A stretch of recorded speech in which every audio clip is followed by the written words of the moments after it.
una mercancía, porque la naturaleza no puede ser una mercancía. Puedes forzar las cosas si estás dispuesto a morir y a autoexterminarlas, pues sí, claro, pueden ser una mercancía. Igual que puedes decir que la gente no necesita comer. Bueno, sí, si no te importa morirte de hambre, pues efectivamente no necesitas comer. Estás cargando, por un lado, claramente contra los colapsistas. Ahora nos explicarás qué te pasa con ellos. Yo ya lo he visto y tal, pero nos interesa. Es una buena pregunta. ¿Y qué te pasa con los colapsistas? ¿Qué te pasa con los colapsistas? Y luego... Todos los paneles solares eso me gusta. que hay ahora mismo en España caben en un cuadrado de 25 kilómetros de lado. Eso es el alicatado del campo del que hablan los colapsistas. No, es una cantidad ridícula, completamente ridícula. Los aerogeneradores, habrá quien les disguste. A mí no me disgustan. Y no sé por qué el criterio estético del colapsista va a ser más importante que el mío. Pero, joder, creo que tú eres consciente de que hay un camino del medio que debemos intentar recorrer, ¿no? Claro, si no, sí, es que es mi me pongo camino. a comprar acciones de Endesa y le tiro una moneda a la fuente y digo, bueno, pues ya está, pues eso es lo que tenemos tiempo de hacer. No, sí, totalmente. Claro, no, a mí yo no sé cuántas veces me han dicho que me he vendido al capitalismo verde. bueno, pues mejor venderse al capitalismo verde que regalárselo al capital marrón. Pero estàs cobrando algun tipus de dividendo o algo? Soros, Avui parlarem de la crítica, i no n'hi ha per tant. Rebem expectants al convidat. Mig sorneguer, amb un somriure tímid però còmplice, fa la crítica de la crítica crítica. Ens parla de l'amenaça ecològica que es desploma a cada microsegon. Diu que encara hi ha esperança i que tenim temps, tot i que molt poc. Cada cop menys. Entén que s'ha de salvar el que es pugui salvar i que la partida que hem de jugar la jugarem amb les pitjors cartes possibles. Creu que el maximalisme ha estat una opció de gent molt desesperada o molt acomodada, que el pitjor marxisme sempre va ser un programa moralista pensat per gent que no existia, però que seria desitjable que existís, i que organitzacions que cabrien en una pista de pàdel poden exigir un procés revolucionari ecosocialista, clar que sí, però que fer-ho té el mateix valor que reivindicar viatges en el temps o una cervesa que no deixi ressaca. No s'està per punyetes. De Salt a Madrid, passant per Gijón, avui César Rendueles a No n'hi ha per tant. Benvinguts.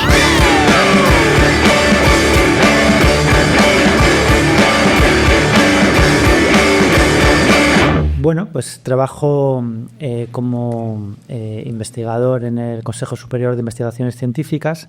Antes de eso he sido profesor, bastantes años en la Universidad Complutense. Y antes de eso tuve todavía una vida profesional anterior, trabajando en gestión cultural, en instituciones culturales y también como editor para varias editoriales. Esto de definirse a través del trabajo ya es bastante sintomático, pero somos lo que hacemos. Pero somos lo que hacemos, efectivamente, ¿no? Y al final es algo que ocupa buena parte de tu vida. También soy padre de 3 hijos, que es algo que también me define en buena medida, no solo lo que soy, sino también lo que hago. Y algo que también yo creo que me ha marcado es el hecho de que crecí en Asturias. En todas mis biografías pone que soy de Girona, pero realmente viví en Girona 2 años. Eso genera muchos malentendidos porque mucha gente cree que hablo catalán y no es así. Tengo vaguísimos recuerdos de Salt, porque en realidad yo nací en Salt, ni siquiera en Girona. Ah, naciste, ¿eh? Nací en Salt. Qué bueno. Hostia, cuando Salt todavía formaba parte de Girona, luego se independizó, así que soy de Salt. Pero bueno, crecí, viví toda mi juventud en Asturias y sigo teniendo un vínculo fortísimo con Asturias, toda mi familia es de allá. Lo que pasa es que al mismo tiempo vivo en Madrid desde hace tantos años y todos mis hijos han crecido allí, que ya estoy a punto de aceptar finalmente, ¿no? que soy ya casi más de Madrid que de cualquier otro sitio. Es duro, o sea, ser de Madrid es una cosa que cuesta, pero al final, bueno, consigues, ¿no? Si no amigarte, por lo menos tolerarte con esa ciudad. Pero en Madrid dejan ser de Madrid porque hay muchos sitios donde tú no puedes conseguir ser nunca de allí, ¿eh? Madrid es abierto en este sentido. Sí, Madrid es una ciudad extremadamente hostil, digamos, la configuración urbana, institucional, política y gubernamental, pero social y culturalmente es una ciudad muy amigable. Yo he aprendido con el paso del tiempo a defender Madrid en este sentido, porque es realmente fácil conocer gente, hacer amigos. Es una ciudad muy, muy abierta, lo nota todo el mundo, por mucho que odies Madrid como institución y todo lo que conlleva políticamente, realmente desde el punto de vista social es una ciudad muy, muy amigable. Y pese a lo que ocurre en política, Madrid es un caso único casi en el mundo, de una capital más conservadora que el resto del país. Eso no pasa en casi ningún país del mundo, en términos políticos. Pero socialmente yo nunca he sentido que sea una ciudad conservadora. O sea, la gente yo creo que te deja bastante en paz hacer lo que te dé la gana y se mete bastante poco en tu vida. Y siempre ha habido esa contradicción, a mí me ha llamado la atención, ¿no? Porque esto es una ciudad... De hecho, recuerdo a Luis Alegre decir que como que el día de la patria es más el orgullo que no el día oficial, ¿no? En ese ya dice mucho del cultural. Sí, el día de la mayor concentración de gente de Madrid, la mayor fiesta popular que ha habido en Madrid. Ahora se está empezando a poner de moda un poco la San Isidro, ¿no? Y las fiestas locales, pero hasta hace muy poco eran completamente residuales, ¿no? El gran día de Madrid durante muchos años fue el Día del Orgullo, que es una cosa que, vamos, casi no podías ir por el centro, ¿no? O sea, esto tiene toda la razón, Luis. Sí. Déjame decir que nosotros, ya lo sabes, te lo hemos contado, pero este podcast lo hacemos en catalán por militancia, porque cada vez, además, el estado de nuestra lengua está más jodido. Yo no sé si eres consciente de ello, pero tal. Pero bueno, hemos decidido que para estar cómodos y tranquilos y que sea más natural, aunque tú pillas bastante catalán, pero para que sea más fluido lo haremos en castellano, con el problema de que el castellano de Luri es el que es, lo acabamos de ver, y el mío es peor. O sea que... No, yo creo que en realidad parece catalán.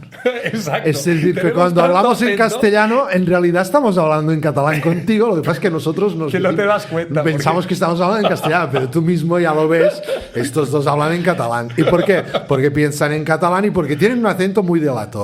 Es el problema del acento catalán. Al final todas las lenguas romances son latín mal hablado, y yo os invito a, si queréis, también a hablar en catalán tranquilamente, y si no os entiendo, os lo digo. Si tenemos que interaccionar entre nosotros, ya lo haremos en catalán. Sí, combinaremos un poco, pero no. Antes de llegar a temas de obra, bueno, en este podcast que nos gusta pues hablar de la vida de la gente, para que la gente tenga referentes y conozca la vida de personas que nosotros admiramos o leemos o lo que sea. Pero bueno, antes de hablar un poco de obra, que tú tienes mucha y la hemos leído y nos apetece preguntarte mucho, déjame empezar diciendo que hoy presentas el libro último, que es este. O sea, ahora tengo que hacer eso que hacen los presentadores, me enseñan a la cámara o algo así, bien, lo hago bien esto, ¿se ve bien? Perfecto. Bueno, entonces que presentas este libro hoy en Barna, aunque saldrá esta entrevista, este podcast nuestro dentro de bastantes días, ¿vale? Pero bueno, nos apetece preguntarte de más libros y más temas. Pero antes, temas biográficos, ¿no? O sea, ¿cómo tenemos que imaginarnos antes de llegar al periplo universitario y más intelectual y tal, tu infancia, no sé, qué tipo de chavaleras y cómo era el César pequeño, relación sin llegar al punto de terapias de estas raras, pero algo que quieras comentarnos que te parezca relevante para tu configuración psicológica y vital posterior. Bueno, yo creo que es que simplemente me fío muy poco de la memoria personal que tenemos de la infancia, ¿no? Yo creo que muchas veces o bien la idealizamos o al revés, ¿no? Nos contamos unas películas rarísimas de catástrofes supuestas que hemos padecido en la infancia. Yo me fío muy poco de la memoria familiar, pero bueno, también un poco por comparación con lo que veo en mis hijos y a mi alrededor. Yo creo que crecer en una ciudad relativamente pequeña como es Gijón te proporciona algo diferente a lo que ocurre muchas veces en las ciudades más grandes, que es que hay mucha más mezcla social. O sea, en las ciudades grandes tiende a haber más encapsulamiento, ¿no? Porque hay suficiente gente de cada tipo para que te toque con los de clase media, con los de clase baja. Eso en una ciudad pequeña, al menos en los años 80, era imposible. Y pues yo creo que en clase había gente que tenía todavía en mitad de la ciudad vacas. Tenía una vaquería en mitad de la ciudad. Debía ser la última que quedaba porque el instituto estaba cerca ya de una zona rural. Había pues muchísima gente que eran hijos de trabajadores de la siderurgia. Mi padre es médico, mi madre es psicóloga, pues también había gente, funcionarios públicos como... O sea, la madre también es psicóloga, yo sabía lo de tu padre por los libros y tal, también es psicóloga, de Benidorm, ¿no? Qué percal en la casa, ¿no? Tenías el cuerpo y la mente súper bien cuidados, ¿no? Bueno, aunque en casa de herrero... Exactamente. Y luego fue un momento, los años 80, que también pues voy viendo que es una memoria que se va perdiendo porque antes era algo muy presente, Bueno, pues muy jodidos por un lado por la parte de la droga y la delincuencia, algo que también en una ciudad mediana era imposible de evitar, o sea, que es que las jeringuillas estaban por todas partes, o sea, era salir al parque, estaba lleno de jeringuillas, el portal estaba lleno de jeringuillas, había mucha delincuencia, por lo mismo, ¿no? Ahora cuando se habla de inseguridad, o sea, yo no sé qué nivel de inseguridad se puede comparar a la percepción que uno tenía en los años 80 de que te atracaban, bueno, pues de forma habitual, o sea, era una cosa habitual, no era una cosa escandalosa, ni que te... y que formaba parte de las conversaciones cotidianas, el que te reventara el coche, tal, ¿no? Entonces, ese recuerdo también lo tengo como muy vivido. Y luego también por la parte política en Asturias, en todo el norte del estado, fue un momento muy jodido porque fue todo el proceso de desindustrialización. Que bueno, pues acabó básicamente, en realidad era un proceso ya de generación, ¿no?, de todo el tejido industrial que venía de lejos, pero que en ese momento pues estalló con la entrada de España a la Unión Europea y fue un momento de muchísima conflictividad, muchísima, o sea, te hablo pues de cosas como barricadas, o sea, la ciudad cortada todos los jueves, que era cuando ponían los de Naval Gijón una barricada en mitad de la ciudad, se colapsaba. Yo recuerdo a mi padre que trabajaba en ese momento en la Casa del Mar. Una vez le tuvieron que sacar en barco porque estaba cortada completamente la ciudad y tuvo que venir de un lado a otro. Los sacaron a los médicos y al personal sanitario en barco porque no se podía pasar. Y era algo que estaba muy presente en la vida política, ¿no? Y, digamos, y algo muy presente en la vida social de la ciudad. Había como mucha comprensión hacia esa conflictividad. No es que todo el mundo apoyara que se pusieran barricadas, pero a nadie le parecía, ¿no?, la antesala de la barbarie ni nada parecido. Bueno, era una cosa que estaba ahí. Y por último, digamos que para mí, porque eso era, digamos, un tipo de activismo más tradicional, ¿no?, más vinculado a las luchas laborales tradicionales, y era algo, yo creo que todo el mundo entendía que bueno, pues eran como los últimos estertores de eso, porque era un mundo que desaparecía. Y en cambio, para mí, como mi inicio en el activismo, en la militancia, estuvo muy vinculado al movimiento de insumisión. Yo, bueno, pues justo cuando empecé a militar, despegaba el movimiento de insumisión. Y fue algo, yo que le tengo un recuerdo muy bonito, fue, ¿no?, una experiencia como muy intensa, con mucha represión, pero al mismo tiempo, ¿no?, pues una sensación de unidad colectiva muy grande para hacer frente a esa represión, también con una cierta sensación de apoyo social. Fue un movimiento muy minoritario, pero con una cierta sensación de apoyo social y de comprensión que rara vez he vuelto a ver en ningún otro ámbito. Entonces, bueno, eso yo creo que es así un poco lo que recuerdo de mi juventud. Mira, tenemos algo en común, creo. Nosotros ahora estamos en Cardedeu, Vallès Oriental, pero tanto Pau como yo somos de Sabadell. Sabadell... Muy parecido. Exacto.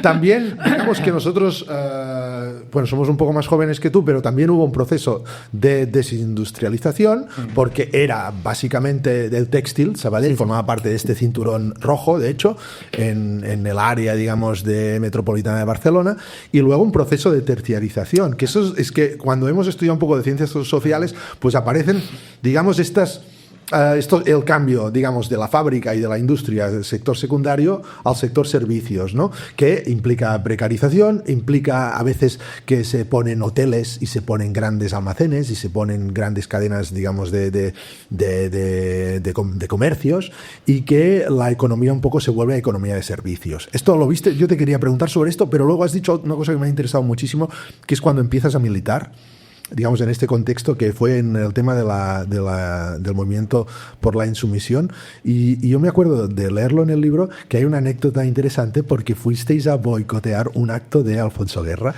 y si lo quieres explicar, lo de la chupa de cuero, todo eso.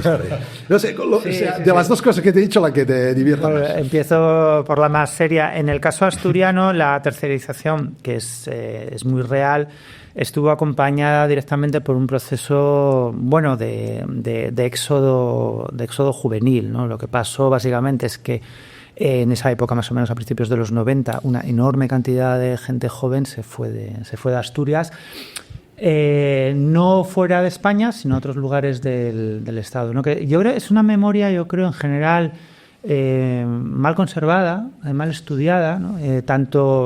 Pero que ha sido permanente en los últimos 50, 60 años de nuestra historia, ¿no? Gente que deja su ciudad, su pueblo, los años 40, 50, ¿no?, la posguerra, de forma muy clara, pero que luego se ha mantenido, ¿no? Y parece que esas migraciones no cuentan, no importan, cuando a menudo son muy traumáticas y tienen efectos importantes en la vida personal. Entonces, lo primero que pasó fue un envejecimiento enorme de la población asturiana, seguido, sí, ya de una tercerización progresiva muy vinculada en los últimos años al turismo, efectivamente. Y lo segundo, sí, efectivamente, yo tengo el recuerdo de esa... insisto, el movimiento de insumisión fue muy minoritario, tuvo, yo creo, un impacto muy superior realmente a sus números, ¿no? Que eran realmente limitados. Además pasaban cosas divertidas, como claro, eso era antes de las redes sociales, de internet y de casi todo. Con lo cual realmente no sabíamos cuántos insumisos había, no teníamos ni idea, pero ni idea, ¿no? O sea, la gente que estaba más organizada, ¿no? Pues la gente del Movimiento de Gestión de Conciencia, la gente del MC, que tenía como red por todo el Estado, sí que tenía contabilizado gente, pero de repente nos enterábamos que había un pueblo de no sé dónde, donde un chaval había ido al juzgado y había dicho que se declaraba insumiso y no había avisado a nadie. O sea, esto pasaba, ¿no? O de pronto que había sitios muy jodidos, por ejemplo, de Castilla y León, en ciudades muy conservadoras, donde había un único insumiso en toda la ciudad, ¿no? O sea, que también había que echarle un valor, me da leche, ¿no?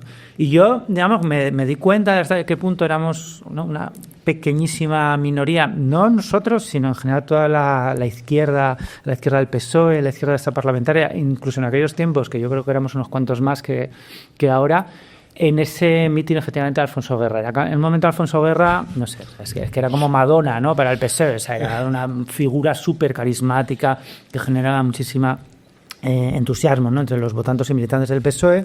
Y a nosotros se nos ocurrió que no había mejor forma, efectivamente, de manifestarnos por la insumisión que ir a reventar el mitin de Alfonso Guerra para visibilizar, efectivamente, el partido que estaba encarcelándonos era el PSOE, o sea, eso era así. Que eso a veces tampoco se entiende muy bien, que el PSOE de entonces no era exactamente lo mismo que el de ahora, o sí, no lo sé. Estamos viendo el Rendueles de hoy luchando contra el Rendueles joven, ¿eh? O sí, no lo sé. En directo, o sea. No lo sé, pero en cualquier caso el de entonces era el del GAL, el que nos metía en la cárcel, etc. No sé si ahora sigue siéndolo o no, esa es otra discusión. Y lo que pasó, claro, efectivamente estábamos en un pabellón de deportes, el pabellón de deportes de Oviedo, y éramos pues una fila, no sé, estaríamos 15 asientos, 20 asientos, ¿no? Y nos levantamos en cierto momento coordinados para sacar una pancarta. No llegamos a sacar la pancarta, pues se nos tiró encima todo el servicio de seguridad, que eran mineros, eran los del Soma UGT, que encima nos conocían porque nos tenían fichadísimos. Según entramos ya nos habían rodeado, nos dieron una somanta de hostias increíble. Nos sacaron a patadas de allí tirando, bueno, a un amigo le tiraron escaleras abajo del pabellón, sacaron unos cuantos votantes del PSOE confundidos, porque se sacaron como a toda la fila y unos cuantos votantes que sospecho que ya no votarían más al PSOE. ¿De algo sirvió? Y luego ya fuera, encima nos gasearon con gas pimienta. Por suerte no, la cosa no pasó a mayores porque llegó un cargo del PSOE con pinganillos gritando parad, que hay prensa, ¿no? Entonces la cosa, digamos, no acabamos en el hospital gracias a eso, gracias al del pinganillo, no sé quién era, supongo que hoy estará en la cárcel probablemente, pero por corrupción. Esta anécdota, si quieres explicarlo, Uri, porque así vamos haciendo un poco de promo. Sí, vamos a hacer promo. Necesita promo. Enseñar a mí ahora. Esto lo hemos sacado de un libro fantástico de César Rendueles, que es Capitalismo Canalla, una es un libro que combina sí, del capitalismo a través de la literatura, y no solo es interesante, lo hacemos muy mal, se nos da fatal, tenemos que buscar una forma más orgánica de, ¿no? O sea, esto me gusta la palabra orgánico. Pero cuando, si quieres, una cosa que no había contado ahí, me acabo de acordar ahora mismo, que a uno de los cabrones aquellos del Servicio de Seguridad de UGT nos lo encontramos después en una huelga minera descomunal que hubo en Mieres, en toda la cuenca, pero estábamos en Mieres, que hubo unos disturbios disparatados, que está todo el pueblo levantado, y estábamos ahí pegándonos con la policía, y un gilipollas que estaba ahí dice, a vosotros os conozco, y era el cabrón que nos había dado una somanta de hostias. Pero estabas en el mismo lado de la barricada en aquel momento. Al final. Oye, una cosa muy rápida, ya que hemos enseñado el libro o sea, la cantidad de literatura, este libro es muy bueno, lo recomendamos muchísimo. Que se cita en el libro, lo recomendamos muchísimo, efectivamente. Es un libro que tiene 3, ¿no? Para que la gente lo sepa, ¿no, Uri? O sea, que tiene como 3 elementos. Después te queremos preguntar sobre César como escritor, o sea, al margen de pensador tal, sino cómo escribes, porque realmente tienes textos muy distintos, y este texto para mí es el mejor que te he leído, en mi modesta opinión. Porque combina, ¿no?, la parte biográfica, Uri, que tú te lo has leído más recientemente, yo lo leí hace 4 o 5 años, no me acuerdo mucho. Sí, no, pero sí recuerdo los elementos biográficos, literarios o cinematográficos y teóricos, ¿no? Recuerdo la acumulación originaria, o sea, vas mezclando estos distintos planos, y es un libro muy... Y una cosa que llama muchísimo la atención es la cantidad de literatura, cine también, Ya. es verdad, que cita. O sea, es como churros van saliendo ahí los libros. Antes de ChatGPT, ¿eh? O sea, que no, Es que yo creo que es como el paso previo, o sea, el eslabón perdido. Se entrenó con esto, ¿no? ChatGPT, en plan... Algo así. Y por lo tanto, casi que la pregunta es obligada, ¿no? El César joven también era muy lector. Sí, yo lo único que sobre todo sabía hacer en mi vida era leer, o sea, empecé a leer mucho muy pronto y me pasé, sí, yo qué sé, hasta los 20 y pico años que ya empecé a tener otras responsabilidades leyendo obsesivamente, sobre todo de adolescente leía obsesivamente y sobre todo literatura. Luego ya durante la carrera me dio la obsesión más también ensayística y de filosofía, pero literatura siempre he sido un lector muy ávido. Ahora me he vuelto más impaciente, de joven era más paciente y terminaba los libros, ahora ya cuando no me gustan los dejo a la mitad. Pero antes además los terminaba.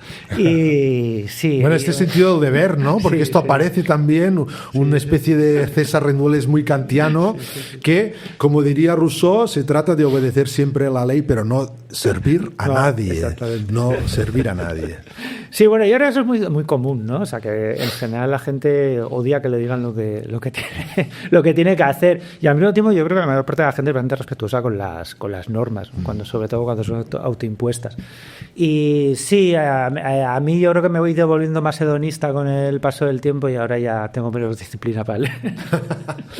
Saltando a otro, vamos de teoría en teoría, vamos improvisando. Hoy estamos improvisando mucho porque teníamos el guión sobre todo para la charla de la tarde y ahora pues vamos haciendo. Antes de pasar al libro de hoy, del que queremos hablar más, sobre Embruto, bueno, es la primera vez que te vemos de forma un poco sistemática hablando de tu percepción o tu concepción de qué es el materialismo. No sé, ¿qué nos destacarías de tu aportación en este libro? ¿Te parece que sigue siendo vigente? ¿Te parece que el libro del que hablaremos luego aporta algo que no está aquí?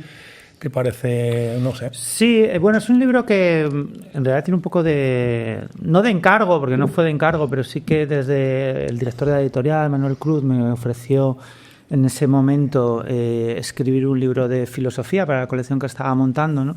Y claro, con los pocos libros de filosofía que sobre todo se editaban, porque ese es un momento en el que ahora yo creo que el ensayo ha despegado más, pero en ese momento se editaban muy pocos ensayos y muchísimo menos como de filosofía pura, ¿verdad? Y entonces que te ofrezcan, sobre todo a mí, que en aquel momento yo creo que no tenía ni plaza fija en la universidad, ¿no? Pues que me ofrecieran escribir un libro de filosofía, solo puedes decir que sí. Sí, ya. Y yo pensé, bueno, pues sobre qué no me puse, me dijeron, pues de lo que quieras, escoge el tema, ¿no? Y me parecía que era un tema que para mí había sido importante, como pasa siempre con la filosofía, pues no sabes si lo puede ser para los demás, y que tenía que ver con cierta convergencia entre la filosofía y las ciencias sociales. Una vez más, eso tiene que ver con mi propia trayectoria vital. O sea, para mí, el tener que enseñar en una facultad de ciencias sociales y el reciclarme completamente hacia las ciencias sociales, tener que hacer investigación empírica, no por gusto, sino porque fue donde encontré trabajo, pues cambió completamente mi manera de entender la filosofía, completamente. Y me apetecía un poco reflejar esa experiencia. Esa es la parte más biográfica. El resultado fue un librito muy, muy corto, donde intento como rescatar pues esas posiciones, sí, lo he llamado praxeológicas, ¿no? Relacionado con la epistemología, con la filosofía de la ciencia.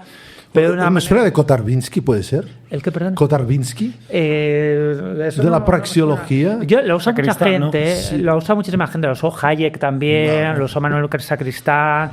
Ya, en el fondo es un palabra un poco absurdo para... Explícalo para la gente que no te haya leído. ¿Qué es la praxeología? Y que nos vea en palabras comprensibles. Queremos salir del atolladero, queremos saber qué es la praxeología. Yo lo uso de una forma muy de andar por casa, que en el fondo se la debo mucho a alguien que yo creo que tiene poco nombre, pero para mí fue muy influyente, que fue un enorme profesor, que fue Quintín Racionero, y que para mí uso la praxeología para explicar cómo en el fondo las ciencias sociales y otros tipos de conocimientos establecidos académicamente, muy respetables, donde hay diferencia entre el error y la verdad, y tienen metodologías perfectamente establecidas, pero sin embargo no son ciencias en el mismo sentido en que lo son la física, la química, ¿no?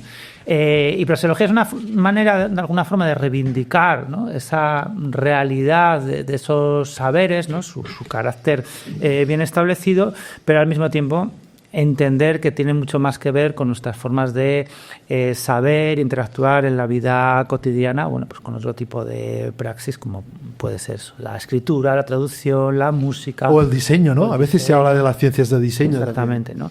Y yo creo que muchas veces se hace al revés, ¿no? Lo que se hace es se añade ciencia a cosas que en realidad son praxis, son prácticas, ¿no? Ciencias de la información, o sea, es una cosa loquísima si os paráis a pensar un momento, ¿no? Ciencias del diseño, cuando en realidad lo que deberíamos hacer es un poco lo contrario, ¿no? Entender que la sociología, la historia, pues son un poco más FPs, si me permitís decirlo así, no debería ser más formación profesional que a lo mejor ciencias históricas o ciencias sociológicas. Ahora te lo iba a preguntar, ¿esto también vale para las ciencias sociales? Claro, claro. O sea, yo lo que haría es ¿no?, entender que que la sociología tiene mucho más que ver pues con la mecánica y con una FP, y que son saberes muy artesanales en el fondo, ¿no? Lo que te enseña igual que una artesanía pues es conocimiento acumulado, pero un conocimiento donde, entre otras cosas, es múltiple. Es múltiple. Hay muchas maneras de hacer bien un botijo, hay muchas maneras, ¿no?, de traducir bien un texto. Y esas maneras tienen que convivir, y eso es algo... Yo me empecé a dar cuenta enseñando sociología, porque a los estudiantes de primero les generaba una inquietud enorme la pluralidad de teorías, ¿no? O sea, tú llegas allí en primero de sociología y explicas, no, teorías de la desigualdad, os voy a explicar 15, en realidad hay 60, pero os voy a explicar 15, ¿no? Y ya les estalla la cabeza, porque ellos entraron ahí a que les contaran la verdad y a aprender algo, ¿no? Y viene aquí este tipo a decirnos que todo el mundo tiene razón, cosas enfrentadas entre sí. Entonces esa pluralidad que genera como mucha inquietud, yo creo que está en general mal abordada desde la epistemología. O sea, yo creo que genera mucha inquietud también entre los académicos y las académicas. Lo que pasa es que esa inquietud la disimulamos con palabras raros, pero yo creo que hay que asumirla, hay que aceptarla, hay que generar dispositivos epistemológicos para afrontarla, ¿no? Praxeología es lo que es un palabra de estos. A mí me pasa cuando oigo y leo, porque este concepto de praxeología está ya en bruto y luego lo desarrollas más también en el libro que empezaremos a hablar en breve.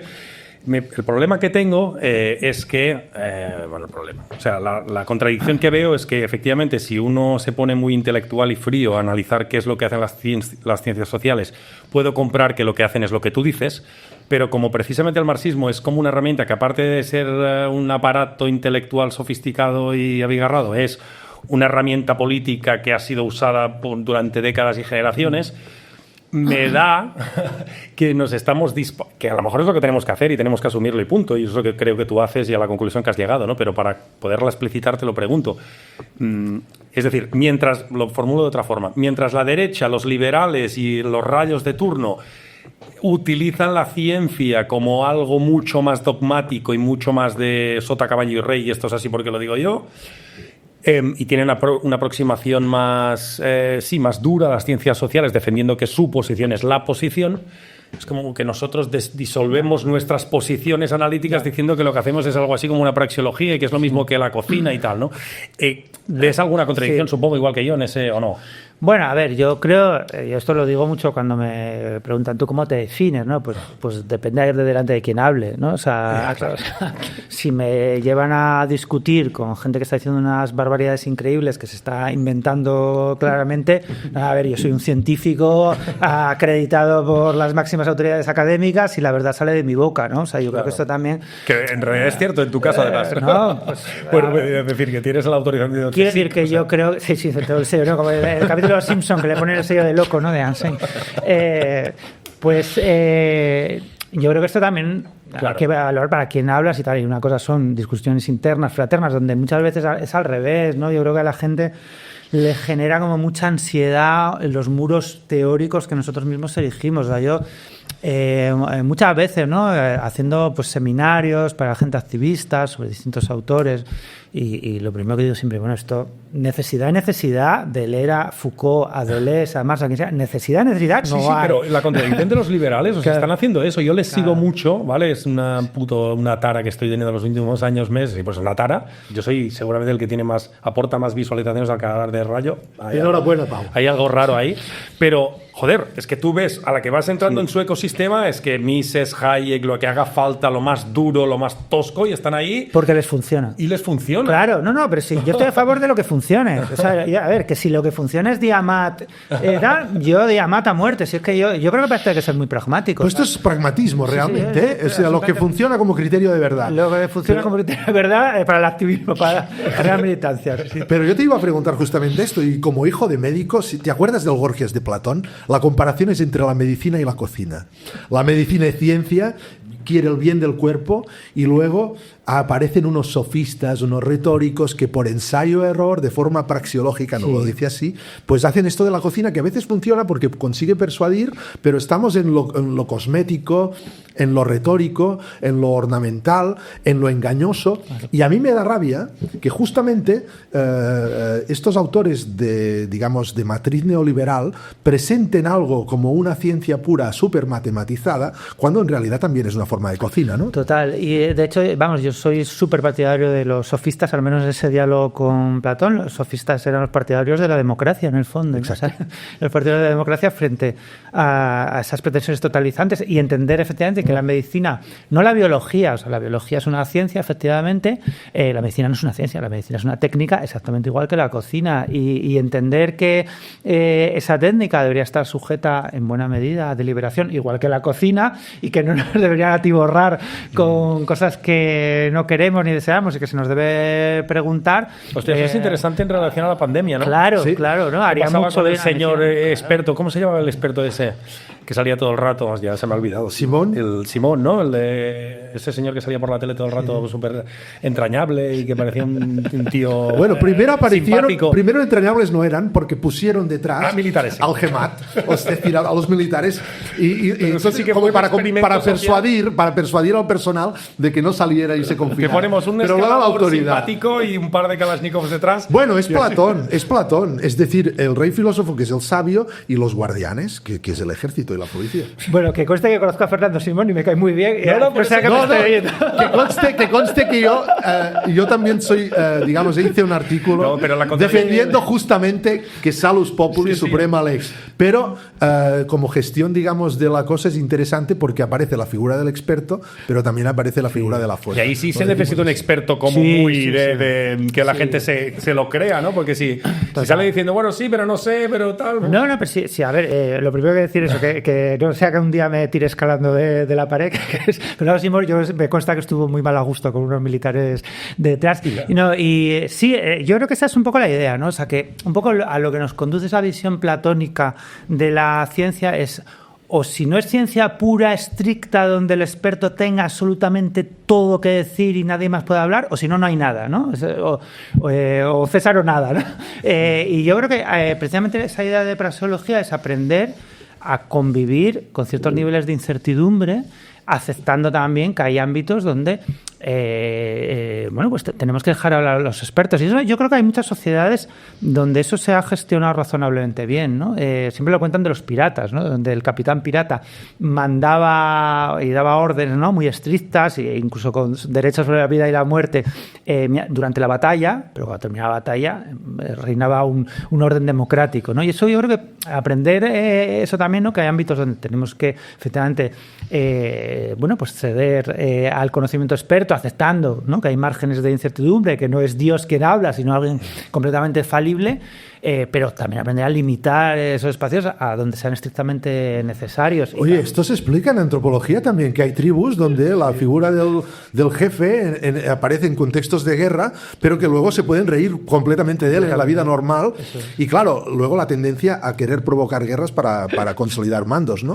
Exactamente. Y yo creo que eso es importante, ¿no? Pues efectivamente, en mitad de una operación no te vas a poner a cuestionar los saberes quirúrgicos y la medicina, ¿no? Pero eso no significa que no se puedan cuestionar en ningún contexto, que te tengas que comer, ¿no? Todo el pastel de la institución total cuando al cirujano... Ya, pero eso es interesante porque tú tienes el doble papel, César. Es decir, claro, a lo mejor por eso tu posición conflictiva a la que vamos a ir llegando, ¿no? O, yo qué sé, el último vídeo que le pasé a Uri, tu intervención en Madrid, en ese, no sé qué era eso, un congreso de filosofía, bueno, lo que organizó Clara Ramas, un congreso, ¿no?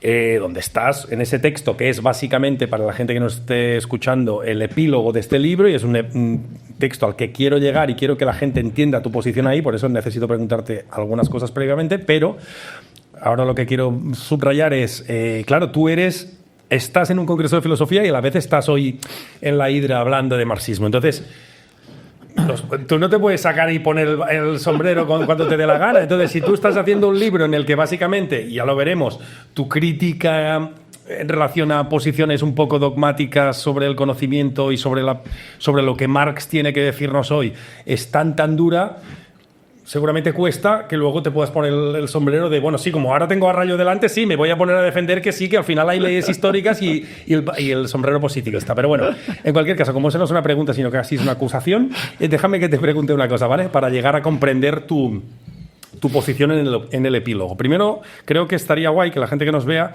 entienda los conceptos de positivismo y hermenéutica en tu análisis del marxismo. Parecen dos palabras, pero me gustaría que los explicaras bien para que la gente los entienda, ¿no? Es decir, entiendes que hay un par de... Habrá muchas más, pero que hay como dos polaridades básicas en la tradición del marxismo, para ir aterrando en Marx, ¿no? Que eres un experto. Una más positivista y otra más hermenéutica. Cuéntanos un poco qué quieren decir esas dos palabras y para luego contrastar con lo del cambio climático y lo que vamos a hablar luego, me interesa más. Sí, bueno, son dos como grandes tradiciones, grandes líneas de intervención teórica que no son del marxismo exactamente, sino de las propias ciencias sociales, ¿no? Son como los dos grandes continentes, pues una serie de paradigmas que entienden las ciencias sociales por analogía con las ciencias naturales, que intentan buscar pues como leyes, causas lo más objetivas y estables posibles.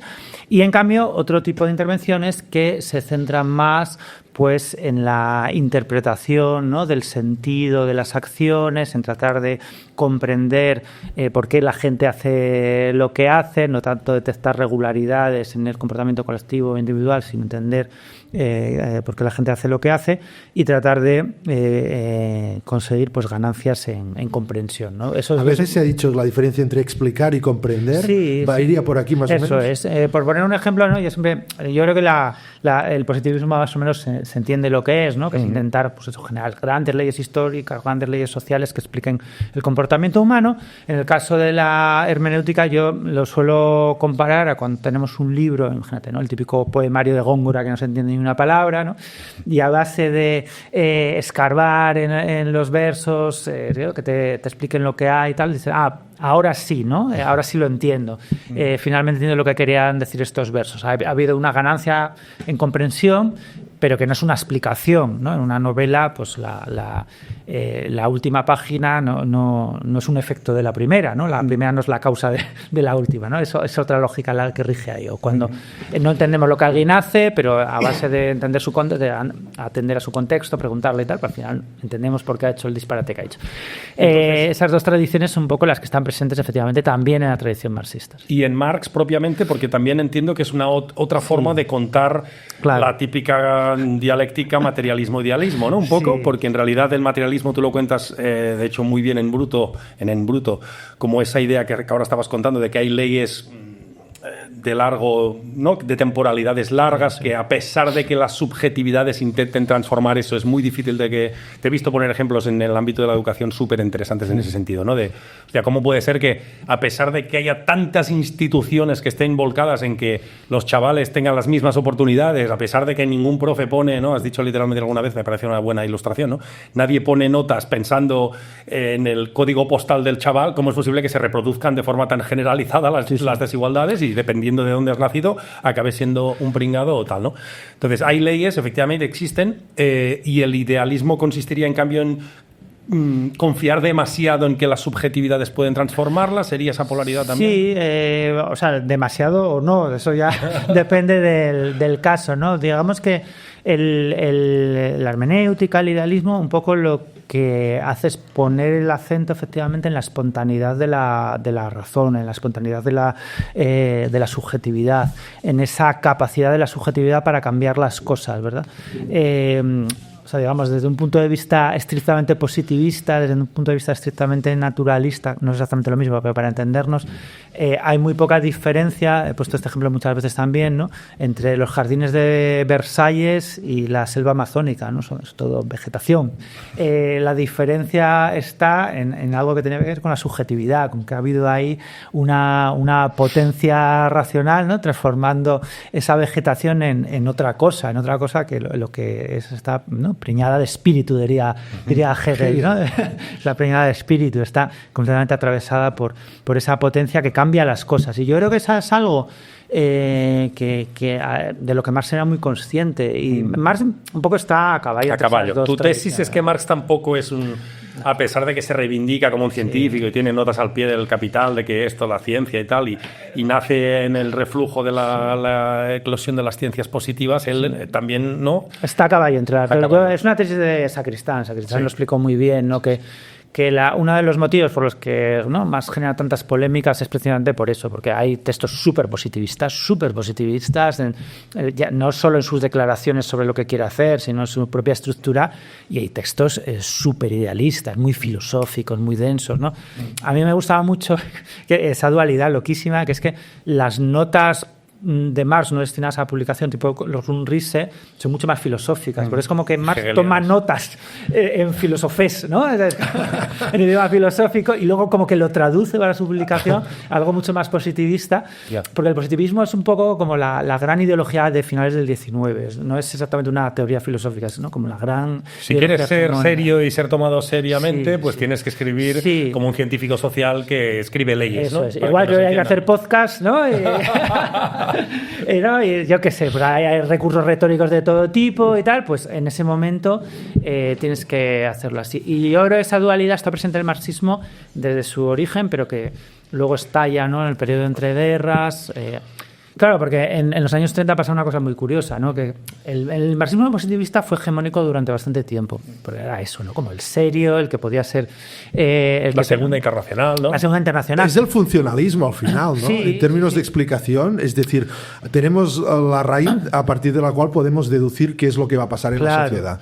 Pero también el que tenía más capacidad de interpelación, ¿no?, entre la gente. Por eso yo me insisto mucho que no es una teoría científica, no es una doctrina filosófica, sino es lo que la gente, el lenguaje que la gente esperaba y necesitaba, o aún necesita, eso lo discutiremos después. Claro, ¿no? Y yo lo que mencionabas antes de los liberales tiene que ver con esto también, ¿no? Claro. Es un lenguaje que funciona. Y bueno, pues en ese momento funcionaba. Sí. Claro, en el momento del periodo entre guerras, después de la Primera Guerra Mundial, con una crisis civilizatoria enorme, sobre todo en un momento en el que la única revolución exitosa ocurre en Rusia, en el sitio más inesperado, donde todas las teorías científicas pronosticaban que no es que no podía pasar eso, es que no podía pasar nada, ¿no? Era un sitio arrasado, semifeudal y tal. Y de repente la única revolución exitosa, en un momento en el que hubo muchas revoluciones, Austria, Italia, Hungría, nada, todas duraron 2 semanas. Eso interpretas que es una eclosión de las subjetividades, claro, ¿no? Que la gente empieza a pensar, oye, a ver, a lo mejor sí depende más de lo que hagamos que de las leyes inmanentes de la historia, ¿no? De pronto convences a un montón de campesinos y a 4 obreros que había en ese momento en Rusia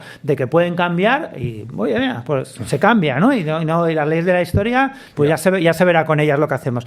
Y ese es un momento de gran crisis para el marxismo, en general, para todas las ciencias sociales, y de eclosión de esa atención a las subjetividades, ¿no? Ese momento de Lukács, Gramsci, Rosa Luxemburg, la teoría crítica, ¿no? De una nueva atención muy hegeliana, además, muy neoidealista, a las subjetividades. Y ese bagaje yo creo que se incorpora ya a las tradiciones marxistas. Y ahí andamos desde entonces. Antes de llegar a la tradición esta más herética que tú cuentas, le llamas el marxismo herético en el libro, una pincelada más sobre el tema más de Marx propiamente, ¿vale? Es decir, esta contradicción entre materialismo-idealismo o positivismo hermenéutica,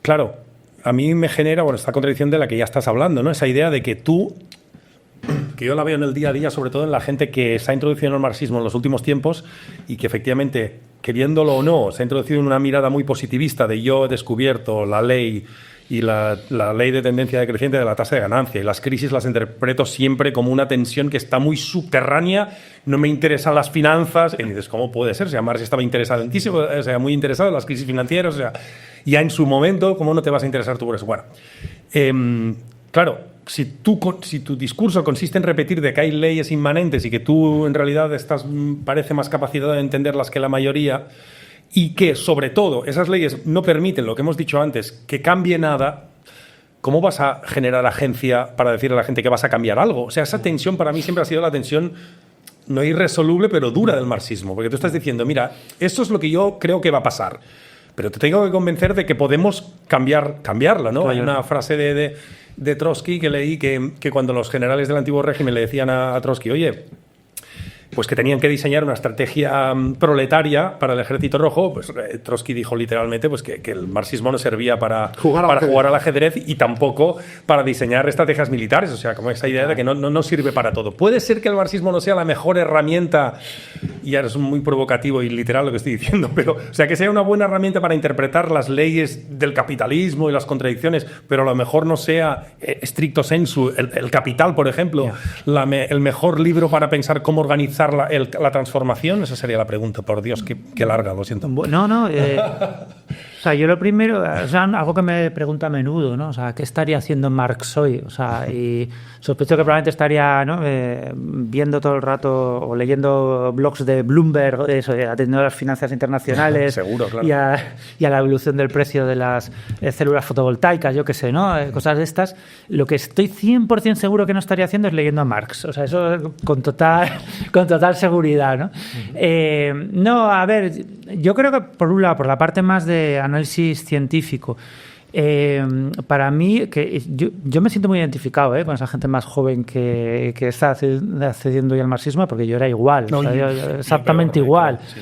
Y para mí, digamos que el gran cambio fue enfrentarme a la necesidad de hacer el análisis empírico, por ejemplo, de la desigualdad y darte cuenta de que necesitas una cantidad de conceptos que además todos ellos son extremadamente limitados. O sea, que para entender lo que es las distintas formas de pobreza, las distintas formas de desigualdad, lo increíblemente complicado que es medir la desigualdad y que elijas la medición que elijas, todas tienen problemas. O sea, que es que ni siquiera tenemos una métrica buena o no buenas tenemos muchas, pero definitivas sobre la desigualdad, no digamos ya sobre la explotación, ¿no?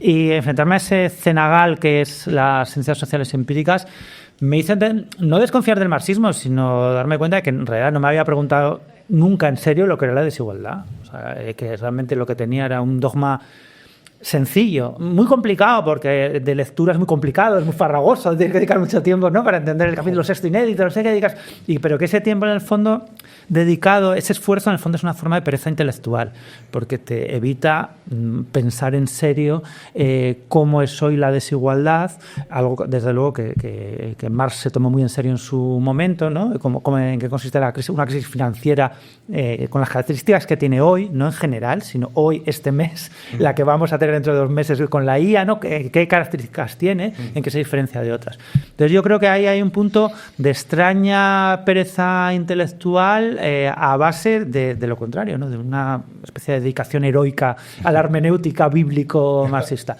Pero bueno, no sé, yo desde luego he pasado por ahí y creo que también, por eso soy muy comprensivo con la gente que anda ahí. Me interesa más del lado que mencionas, ¿no? Efectivamente, yo creo que salvo momentos muy concretos, yo no creo que eso sea muy movilizador, más que para, ¿no?, reductos muy específicos de gente muy vinculada al mundo universitario.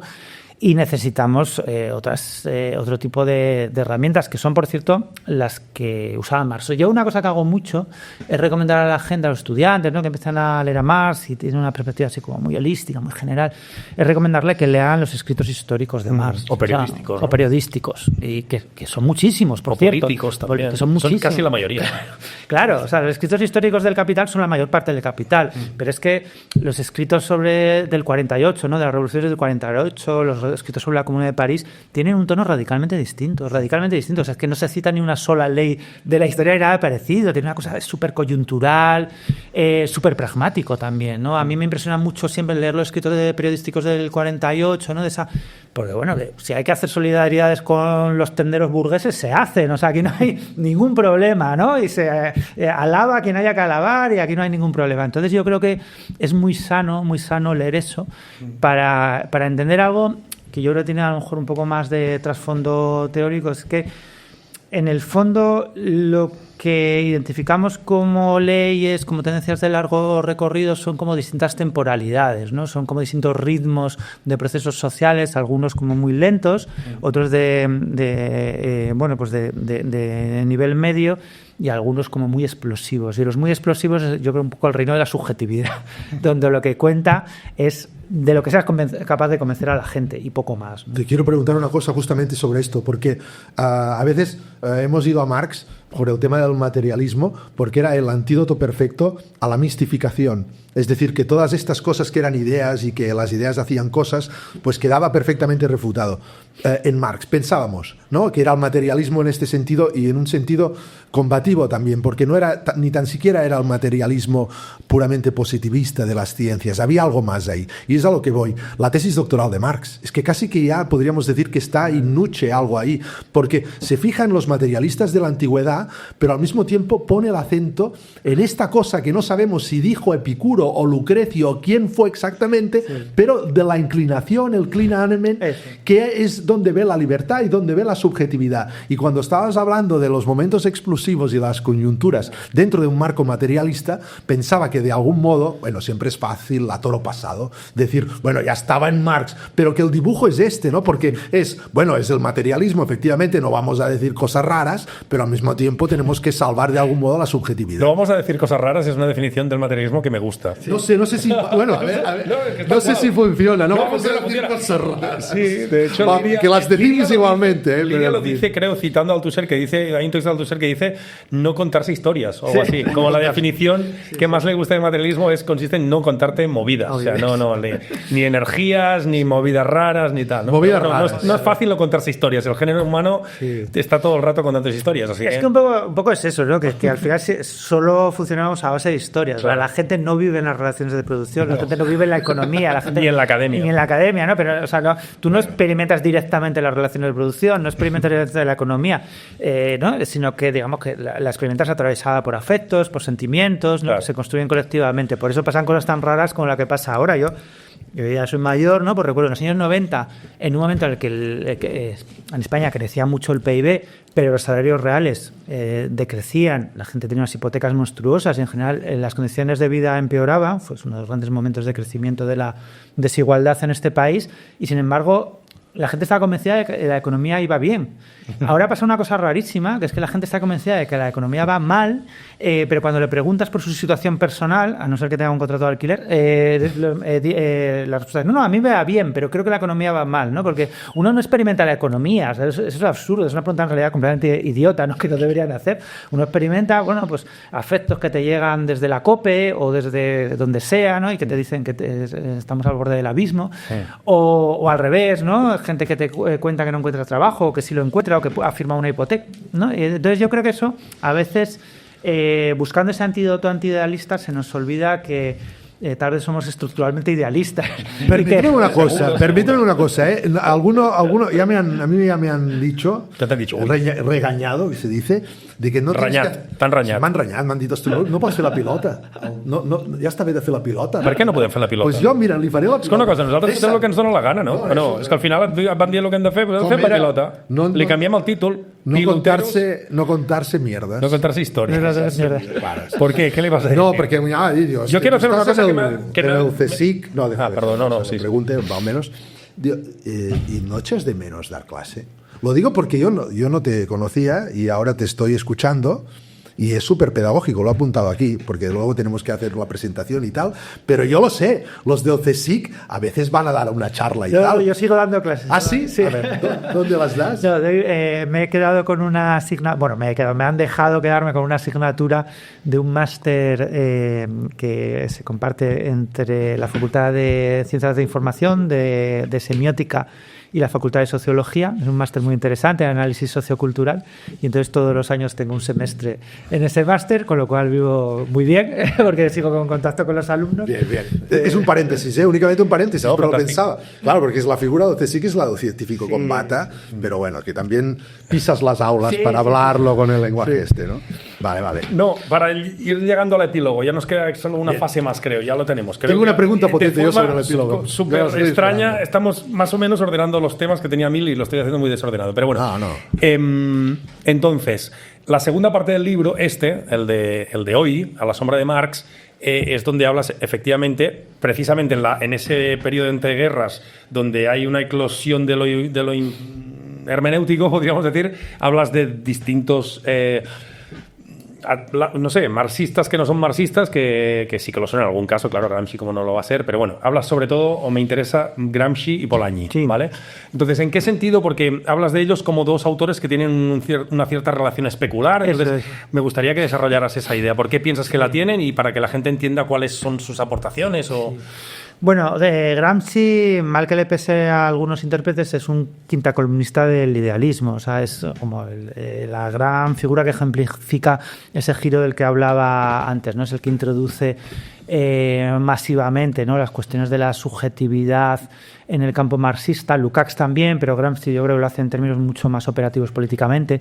Lukács era un genio, era cultísimo, era tal, pero era un majadero político y lo fue toda su vida. Lo siento a quien le moleste, lo fue desde joven y probablemente hasta que se murió. Le tengo muchísimo cariño en lo teórico, pero vamos, decía unos disparates increíbles. Y Gramsci es todo lo contrario, ¿no? Tenía una inteligencia política enorme. Entonces yo creo que supo introducir muy bien ese giro hermenéutico, esa atención a lo subjetivo, a la cultura, a los procesos simbólicos, ¿verdad? En términos tanto teóricos, de una forma muy ambiciosa, pero también como muy operativos. Esa idea de construir hegemonía del sentido común, de transformar el sentido común, que tú has tenido, ¿no?, como muchas repercusiones en el ciclo político inmediatamente anterior, en este gran ciclo populista, es muy potente en el fondo, porque tiene que ver con cómo, bueno, lo que hablábamos antes, ¿no?, cómo las ideas se entreveran en nuestra vida cotidiana a través de vínculos organizados o no, que son al final un poco la materia prima de la actividad política, activista, pero también de la inconsciente, ¿no?, de esa mayoría silenciosa que muchas veces es... Yo no puedo dejar pasar esto, lo siento. El ciclo político anterior es que se tenía que saltar los cielos. Bueno, nosotros también venimos de un ciclo político anterior. Lo sé. Pero no, y que también en parte se mezclaron un poco o fueron contiguos en el tiempo. Pero ¿cómo lo valoras todo esto? ¿Qué ha pasado? Bueno, yo creo que es como suele pasar, ¿no?, con las derrotas, pues es un ciclo que ha dejado muchísima amargura, ha dejado realmente, yo creo, muchos vínculos rotos.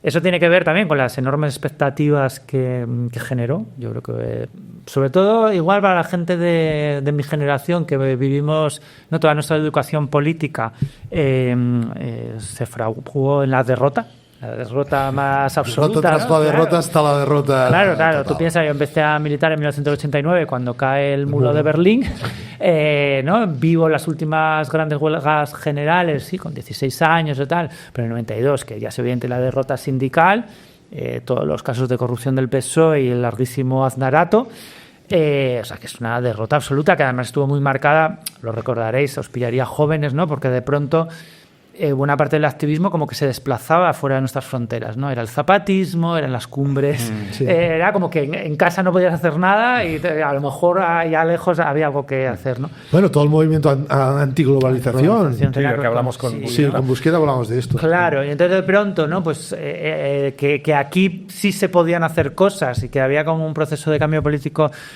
muy grande en marcha, yo creo que genera unas ilusiones enormes, seguramente excesivas, y seguramente sobreinterpretamos o sobrevaloramos muchísimo el cambio de sentido común que supuestamente se había producido. Y yo creo que un poco la amargura está a la altura de esa expectativa. Entonces yo intento mirar ese ciclo con cierto cariño, intentar ser justo y no demasiado rencoroso, ¿verdad? Pero sí es cierto que yo creo que hay heridas que es muy difícil que se cierren. Y yo creo que casi lo mejor que podría pasar es que llegue, ¿no?, sangre nueva, gente que no haya padecido esas, pues todas esas fracturas y que sepa encarar las cosas de otra manera, porque me parece muy difícil que se pueda salvar. Al mismo tiempo, yo creo que hay que salvar lo que se pueda salvar. Esto es algo que repito mucho, ¿no? Ya es como un meme, ¿no? Que nunca le perdonaremos al PSOE y a Pedro Sánchez que nos obliguen a hablar bien de ellos. en realidad no es culpa suya, es culpa de la derecha y de la extrema derecha que te obliga finalmente a tener que salvar los muebles de lo que haya, porque es que viajando fuera de España te das cuenta de que las cosas están tan mal fuera en tantos países y con tanta desesperanza y con procesos en marcha tan terribles, que se llega a ver lo que hay aquí ahora mismo, que a nosotros nos parece una mierda que no vale para nada, como la única esperanza de Occidente. Lo digo en broma, pero es bastante en serio, ¿no? Que es uno de los pocos lugares del mundo donde no ha llegado la derecha, ¿no?, a gobernar con claridad, donde parece que todavía se salvan algunas, si no políticas progresistas, como algunos diques de contención frente a las políticas explícitamente reactivas y tal. Entonces, cuando lo ves con los ojos de fuera, la imagen que uno tiene, ¿no?, de esa frustración permanente porque no hayamos conseguido hacer prácticamente nada de lo que teníamos pensado, al mismo tiempo pues se ve un poco mitigada, ¿verdad? Porque dices, bueno, a lo mejor limitar ese horror, esa oleada, ¿no?, de maligna que se nos viene encima también es algo. No lo sé, digo, por consolarme a mí mismo de todas estas frustraciones. Para recuperar la parte menos coyuntural y seguir con la parte teórica un momento, que de verdad que solo quiero llegar a la amiga del epílogo. ¿Por qué lo de la imagen especular? Nos has desarrollado el tema de Gramsci, pero no hemos llegado a Polanyi. Sí, bueno, eso pues digamos, o sea, como que Gramsci va hacia, podríamos decir, del materialismo a la hermenéutica. Eso es, y pasa lo contrario. O sea, pensad que los años 30 es un momento con algunas similitudes. No me gusta mucho esto de los símiles históricos, porque al final uno acaba viendo como a Hitler en cada esquina, ¿no? Pero sí que es verdad que es un momento como de gran crisis, ¿no? No solo económica, no solo bélica, ¿no?, sino una sensación de crisis civilizatoria, ¿no?, de como que algo se ha roto en la civilización occidental, se ve incluso reflejado en la cultura, ¿no?, en las artes y tal. Y eso hace que como que las posiciones se muevan mucho, ¿no?, en el campo eso del marxismo hacia la hermenéutica, pero al mismo tiempo pasa lo mismo, bueno, pues con toda la escuela hermenéutico-weberiana. Polanyi es alguien que procede, bueno, era amigo de Lukács, era, ¿no?, de las clases altas húngaras, ¿no?, de estas familias judías cultísimas, muy bien dotadas económicamente y tal, y venía de la escuela weberiana, igual que Lukács. Tiene unas trayectorias bastante paralelas. Polanyi, digamos que se hace un viraje no exactamente hacia el marxismo, sino hacia el socialismo cristiano gremial inglés, que es también una tradición un poco olvidada, muy interesante, ¿no? Y él recoge algunos aspectos del marxismo, no la teoría del valor, no la economía marxista, pero sí cierta mirada materialista, pero manteniéndose siempre como fiel un poco a su raíz weberiana, ¿no? Entonces es muy interesante porque al final hace algo perfectamente compatible con Marx, como la teoría de las mercancías ficticias, la teoría antropológica, ¿no?, de la crítica de... La teoría de las mercancías ficticias, para quien no la conozca y nos esté escuchando. Sí, es muy interesante. En realidad lo que hace es malinterpretar a Marx, porque para Marx mercancía ficticia es una cosa completamente diferente. Para Marx es, como sabéis, bueno, una mercancía que va a realizar su valor más adelante, ¿no? Es una forma, por ejemplo, de capital financiero, que ahora no tiene ese valor, pero lo tendrá en el futuro, y es una idea perfectamente legítima, o sea, no le ve nada... Sí, está vinculado al capital ficticio. Eso, sí. En cambio, a Polanyi yo creo que le gustó el término y ya está, y se lo apropió, y lo usa para designar pseudomercancías. Es decir, mercancías que tratamos como tales, en el sentido de que son intercambiadas en el mercado, pero que ni han sido producidas para el mercado, ¿no?, ni son compatibles con una economía factible, que son básicamente para Polanyi la tierra, el trabajo y el dinero. La tierra, el trabajo y el dinero, ¿no? La tierra, porque como la vivienda, es como la naturaleza misma, ¿no? Es algo que se nos ha dado y con lo que no podemos mercantilizar porque no podemos poner en riesgo, sino que tenemos que conservar, ¿no?, nuestros ecosistemas. Pero es una descripción normativa, ¿no? Claro, lo son de mercancías. Lo que pasa es que lo que pretende es... No deberían hacerlo. O sea, dice, bueno, lo son a base de forzar las cosas, no de una manera monstruosa. Pero Polanyi es un tipo, en el fondo, muy antropológicamente, con muchas tesis metafísicas, ¿no? Dice, como muy sustantiva. Dice, no, bueno, la naturaleza humana, las sociedades son así, ¿no? Y entonces, bueno, pues, en el fondo son bastante ya criptoecologistas, ¿no? Dicen, bueno, la tierra no puede ser una mercancía porque la naturaleza no puede ser una mercancía. Puedes forzar las cosas si estás dispuesto a morir, ¿no?, y a autoexterminarlas, pues sí, claro, pueden ser una mercancía. Igual que puedes decir que la gente no necesita comer. Bueno, sí, si no te importa morirte de hambre, pues efectivamente no necesitas comer. si aceptas que la gente normalmente no quiere morirse de hambre, pues sí necesitas comer, ¿no? Y ahora es un poco la historia. Y entonces él lo que hace es recoger una parte de la tradición marxista para torcer toda esa tradición hermenéutica hacia algo bastante parecido a una mirada muy materialista. Y ahora esa convergencia a mí me interesa mucho. Es fructífera para ti, ¿no? Sí, yo creo que el libro se te ve de que te gusta, ¿no? Sí, que estás ahí tú un poco, ¿no? ¿Te parece? Sí. Además haces en la última entrevista que te vi, que hablabas con Sean, ¿se llama? Sí, Sean, perdón. Que lo conocí, pero no me acordaba el nombre. Es un nombre muy raro, no se me queda. Es gallego. Es gallego, perdón, vale, Sean. No, que lo relacionabas, efectivamente, me generó mucha sí, como interés, porque relacionabas esta aportación un poco pluralista de Polanyi con Alec Nove, ¿no? Sí. O sea, la idea de que Polanyi, para la gente que no lo haya leído, defiende precisamente que es casi imposible pensar que haya una sociedad donde no hayan instancias, dice, de intercambio, ¿no? Distributivas y... O sea, mercado, planificación y comunidad, podríamos decir, sí, ¿no? Y eso un poco también está en Alec Nove, la idea del socialismo factible. ¿Te sientes cómodo con esas nociones más pluralistas a nivel ontológico de que no podemos planificarlo todo, a la vez no tiene sentido mercantilizarlo todo, ¿no? Ahí estás. Sí, totalmente. O sea, yo creo que y tiene que ver una vez más con esa idea de la praxeología, de nuestras propias limitaciones epistemológicas a la hora de entender la realidad social y a nosotros mismos. Esto es muy de Hayek, por cierto. Es muy de Hayek. Sí, ¿no? Pues sabéis que un poco la argumentación de Hayek a favor del mercado es que como somos incapaces, ¿no? de conocimiento, de procesar tanta información. Súper interesante. Pero yo creo que Hayek lleva de una manera muy dogmática las cosas a un extremo, en el sentido de que del hecho, lo que hablábamos antes, ¿no? Del hecho que no podamos tener una teoría científica estricta o una seguridad, una planificación completa, no significa que no podamos planificar nada. Por eso la idea de un cierto equilibrio pragmático. Y Alec Nove a mí me interesa muchísimo porque hizo una crítica muy leal a la tradición socialista y a la economía socialista. Creo que lo podemos enseñar, ¿no? Sí, porque lo reeditaron. No lo he visto, ¿no? Bueno, luego miramos, perdón.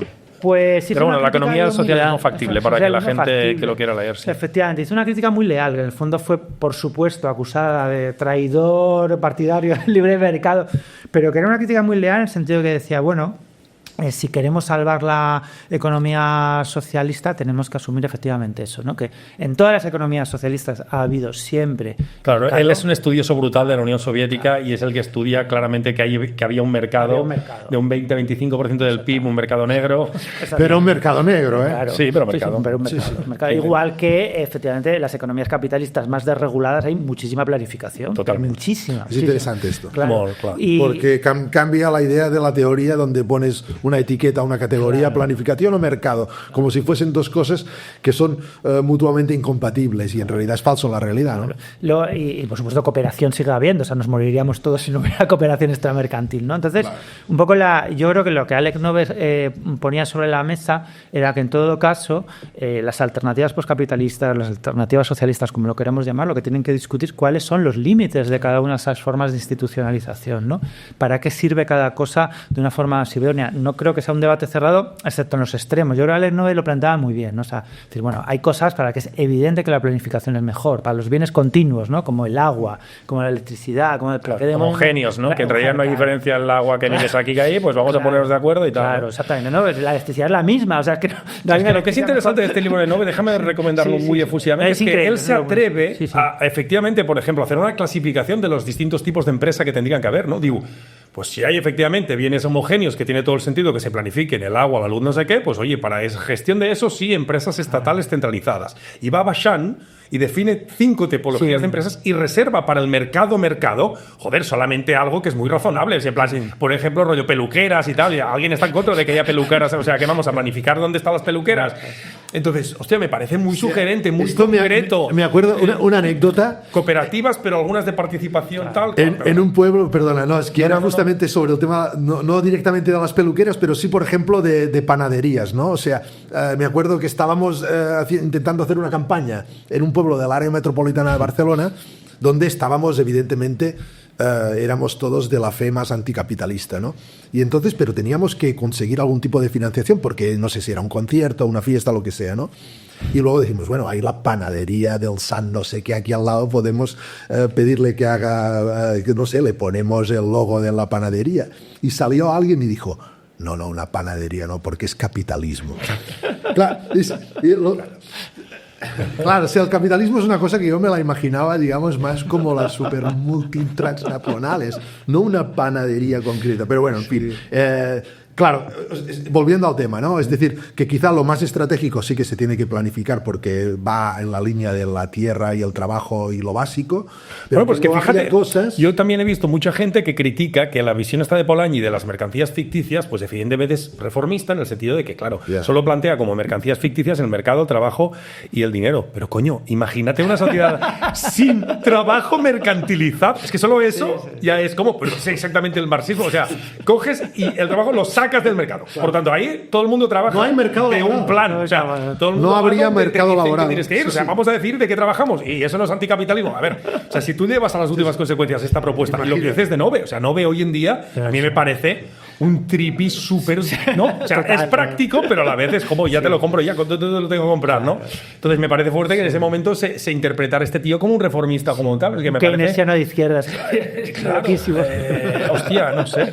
Sí, no, además es muy interesante por eso que dices tú, ¿no? Ves como muy práctico. Hace una cosa muy chula, ¿no? Porque, claro, la crítica tradicional a la planificación stalinista era poner acento en la falta de democracia, ¿no? Y él dice, bueno, sí, es verdad, había falta de democracia, pero ese no es... ese es un problema político, es un problema de derechos humanos, pero no es el problema económico. Por votar a mano alzada no vas a resolver los problemas económicos que efectivamente arrastraba buena parte de los países de la Unión Soviética, ¿no? Entonces, él eso es lo que dice, ¿no? Pone cómo podría haber distintos tipos de cooperativas, ¿no? Con limitaciones en algunos casos, porque no todas las cooperativas son iguales. O sea, no es lo mismo una cooperativa de vivienda que está efectivamente, ¿no? Afecta a un bien muy básico como es el suelo, como es la vivienda, que es una cooperativa de peluquería, ¿no? No vas a decirle a la gente los cortes de pelo que hay disponibles para todo el mundo, ¿no? Entonces yo creo que ese tipo de cuestiones no se atreve a pensarlas muy bien y con unos niveles de detalle efectivamente que generan muchas críticas, pero... Que es súper aplicable hoy, César, porque si te fijas, si te acuerdas, es que lo he leído hace poco y releído mucho para escribir lo que estaba escribiendo y tal, y te acuerdas que su idea, la introducción es que él quiere escribir un socialismo para, no sé cómo lo formula, pero para la vida de un niño, ¿no? Es decir, que sea factible, lo define como algo así como si mi niño que tiene 10 años, que lo pueda ver cuando tenga 40. O sea, no la utopía del reino del hostal que no nos lo podamos imaginar. Que es la pregunta que le quiero hacer luego, pero que sea factible y que además sea imaginable que lo pueda leer a 20 años, no a 150, ¿no? Es que quizás 150 no habrá nadie, ¿no? Quizás también la pregunta. Eso, ahí vamos a ir llegando. Pero vamos a ir llegando ahí porque yo tengo solamente una pregunta sobre esto. No, pues dale, empiézala por ahí. Es que yo, a ver, el epílogo lo conozco. Y se lo voy a preguntar. Hay un momento, incluso que luego también, no sé si es en el Congreso sobre Marx, donde luego vuelve sobre el tema, pero hay un momento que tú estás muy enfadado. O sea, y ahora no lo pareces, pero lo vamos a hacer enfadar. Hablas de las teleologías de la historia, tanto se llevan a la catástrofe, es decir, a la condena y la perdición, como a la gloria y a la salvación, pero que nos tenemos que jugar, es verdad, ahora y aquí, y el plazo es corto y con las contingencias. Pero me ha parecido a mí que toda esa cosa de la esperanza, o sea, yo veo más que nada, bueno, ¿cómo lo vamos a...? Pero incluso el artesano, te lo voy a volver, o sea, un poco para polemizar, ¿no? Para que no digan que estamos todo el rato... Sí, no, aprieta. Vamos a polemizar un poco.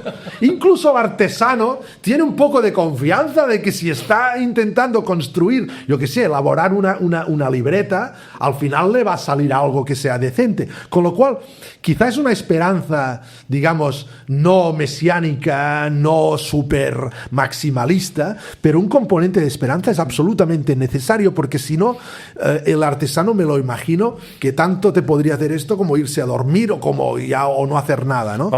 Situamos a la gente un momento en el tema, porque si no, la pregunta es buenísima, recuérdala, pero sitúa a la gente un paréntesis muy cursi, que es... César en el epílogo está, yo creo, enfadado con dos... O sea, está hablando de cómo la crisis climática ha tensionado el marxismo hasta el punto, y ahora nos lo explicarás, de que parece que se ha extinguido el marxismo, de que ya no es una herramienta casi válida para el accionar político de hoy. y lo haces disparando contra dos conjuntos de población. Me ha salido un positivista. Es un demógrafo este estás hombre. cargando, por un lado, claramente contra los colapsistas. Ahora nos explicarás qué te pasa con ellos. Yo ya lo he visto y tal, pero nos interesa. Esta es una buena pregunta. ¿Y ¿Qué te pasa con los ¿Qué te colapsistas? pasa con los colapsistas? Y luego, contra, efectivamente, ese positivismo reencarnado que ha habido una resurrección que viene a decir que hasta que no cambie todo, no debemos cambiar nada y, por lo tanto, hasta que no llegue el socialismo, pues como en el capitalismo no se puede hacer nada, pues que nos comemos la crisis climática porque ecosocialismo o barbarie. Y tú dices, no, placas solares, lo digo literalmente para que la gente lo entienda, placas solares aunque las ponga Endesa, me da igual, o sea, tenemos que avanzar en el horizonte y tal, ¿no? Un poco aquí saliendo... se entiende tu pregunta, creo más... Claro, un poco saliendo del falso dilema entre el colapsismo y la revolución como totalidad. Exacto. Que se tendría que hacer una revolución exactamente cogiendo al todo la totalidad misma y luego transformarla. Que es una cosa que si se consiguiese hacer sería bastante interesante. Yo también estoy... Yo lo digo. Sí, pero en cualquier caso... Sí, o sea, me pareció a mí que decías, desesperadamente, dejaos ya de historias. Y yo no sé si esto es... incluso factible, ¿eh?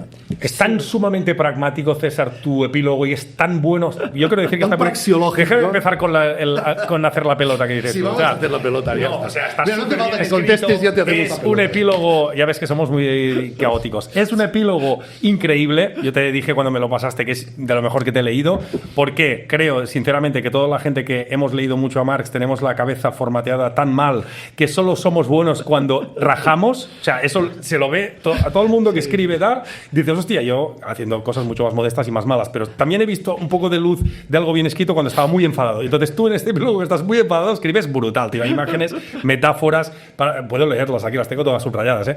Entonces,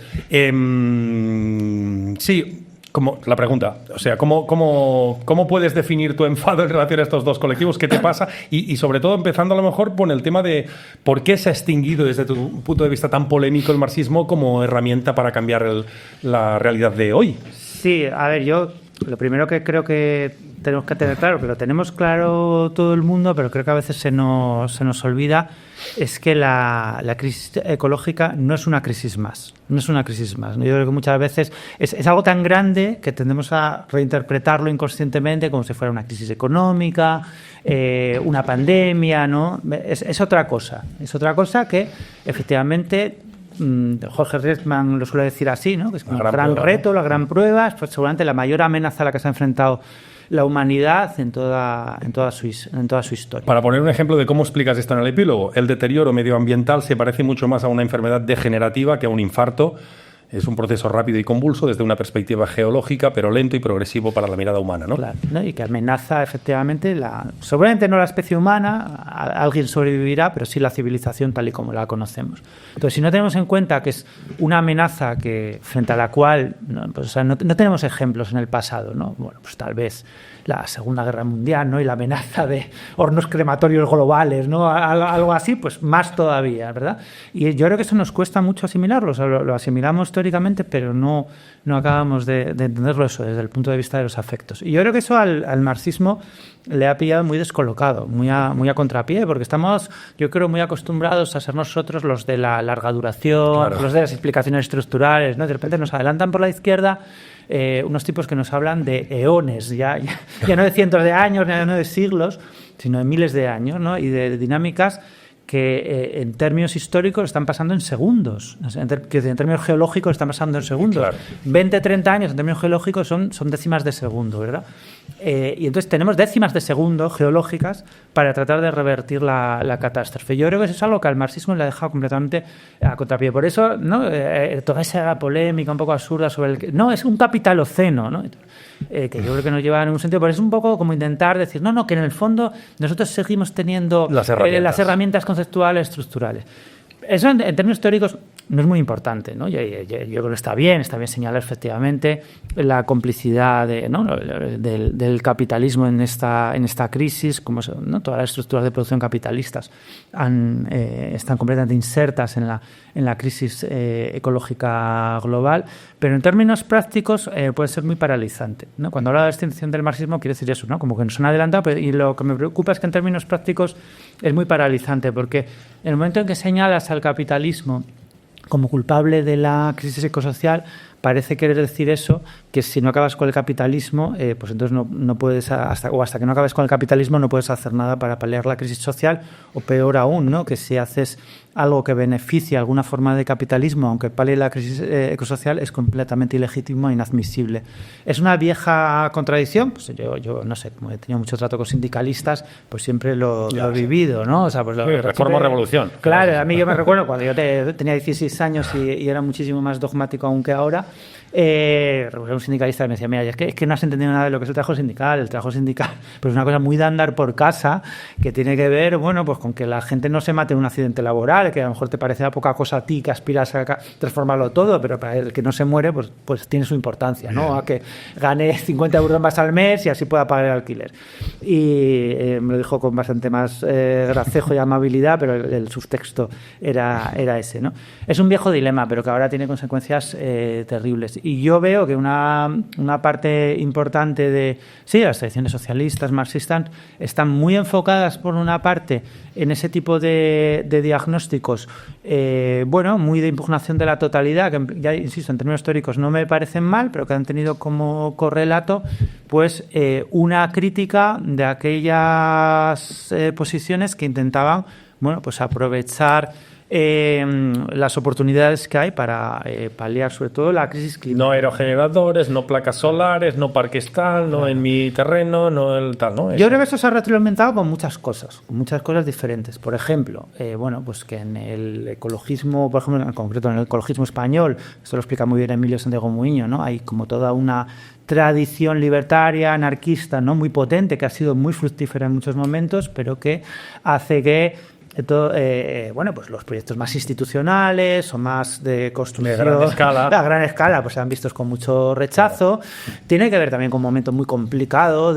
políticamente, ¿no? de bunkerización, donde nos sentimos atacados, y eso yo creo genera dinámicas muy, muy identitarias. Un momento también, yo creo, culturalmente muy reaccionario, donde el nimbismo, esta idea de no en mi patio trasero, está muy asumido en todos los ámbitos, ¿no? Y digamos que a veces eso, pues adquiere como una cierta careta progresista. Pues no es mi patio trasero, ¿no? Es que estoy cuidando los ecosistemas. Bueno, ya estás cuidando. Aparte o sea, en Cataluña, por ejemplo, si lo pensamos en el territorio catalano, estos movimientos anti las placas en el mar y tal que se dan en Girona, ahora no quiero que nadie se enfade. No, pero sí que es verdad que dices... Otras partes del territorio están llenas de mierda y el rollo... Los molinos eólicos es un caso clarísimo de que quizás son necesarios, pero claro, la gente no los quiere ver o no los quiere tener si el paraje es muy bonito y muy paisajístico y tal. Pero con las autopistas no tienen tanto problema. Pero tú me tienes que prometer que me vas a responder lo de la esperanza. Sí, pero porque si no, aquí me voy yo ya... Claro, entonces la cuestión, ya que hablamos de... O sea, yo no entiendo muy bien por qué de pronto el paisaje es un valor tan crucial exclusivamente para los molinos, no para las autopistas. Porque esa misma gente que no quiere un molino, si le ofreces una autopista te arranca la mano, ¿no? Póngamela a las puertas de mi casa, ¿no? No, a ver, es todo loquísimo. Si uno ve los números, vamos a ver. Todos los paneles solares... Se están enfadando, eso me gusta. Que hay ahora mismo en España caben en un cuadrado de 25 kilómetros de lado. Eso es el alicatado del campo del que hablan los colapsistas, ¿no? Es una cantidad ridícula, completamente ridícula. Los molinos de viento, ¿no? Los aerogeneradores, habrá quien les disguste. A mí no me disgustan. Y no sé por qué el criterio estético del colapsista va a ser más importante que el mío. O sea, yo vengo de Asturias. Asturias es un sitio donde los castilletes de las minas son patrimonio industrial, donde se conservan, aunque las minas estén cerradas, y es prácticamente un emblema cultural. O sea, el paisaje es también una construcción cultural, ¿no? Esa idea del paisaje prístino, original, incontaminado. Bueno, pues sí, hay algunas zonas que sí, ¿no? Pero en lugares, bueno, como Cataluña, ¿no? Donde están llenas de macrogranjas, ¿verdad? Exacto. Ponernos a pelear, por ejemplo, ¿no? Sí, o Tarragona, tío. Claro, Aquellos complejos claro. que hayan capaces No, para y donde el objetivo sea antes una fábrica de baterías que por lo menos, ¿verdad? Que por lo menos contribuye a paliar el cambio climático, que no la macrogranja que está contaminando, ¿no? Absolutamente los acuíferos, que tienes exactamente a la misma distancia, es de locos, ¿no? Es una cosa, yo creo, muy dogmática que tiene que ver con ese momento tan oscuro que estamos viviendo. Entonces, esto tiene que ver con la esperanza. O sea, yo creo que hay esperanza. O sea, el colapso es una posibilidad. Eso yo creo que hay que tenerlo claro. El colapso no es ciencia ficción, es una posibilidad. Pero hay esperanza, ¿no? Hay tiempo, muy poco. Tenemos 20, 30 años para descarbonizar la economía global. Es muy poco tiempo. Pero será una serie de circunstancias que un poco nos han llegado por azar, que tiene que ver con desarrollos tecnológicos. Un problema que tenemos también, yo creo, es que hemos desconfiado tanto de la tecnología y durante tanto tiempo, ¿no? Hemos dicho, no, la tecnooptimismo. Muy mal. Me da culpa también que al final, cuando aparecen ventanas de oportunidad tecnológicas, como está pasando en China, por ejemplo. En China, ¿no? Con las renovables, con la fotovoltaica, que es increíble la revolución electrónica se está produciendo, no lo vemos, ¿no? Y tampoco entendemos los cambios en las relaciones geopolíticas, los cambios internos también de qué pasa cuando se implementan energías renovables. Pero es que hace 4 días, César, había informes, yo me acuerdo, de Ecologistas en Acción que decían que esa revolución en términos de los materiales que se necesitan era imposible. Ya, pues ahora, claro, igual fue un poco apresurado también decir que era imposible, ¿no? Porque ahí está habiendo innovaciones permanentemente. Y eso tiene que ver no con una confianza ciega en la ciencia, y eso yo creo que los marxistas ahí tenemos que hacer un poco de autocrítica, sino en la interrelación entre procesos sociales, económicos, políticos y científicos. Es que, o sea, Héctor Tejero lo dice siempre así, ¿no? O sea, en los años 50, un tipo en Estados Unidos, a principios de los 60, mejor dicho, decidió que iban a poner un americano en la Luna.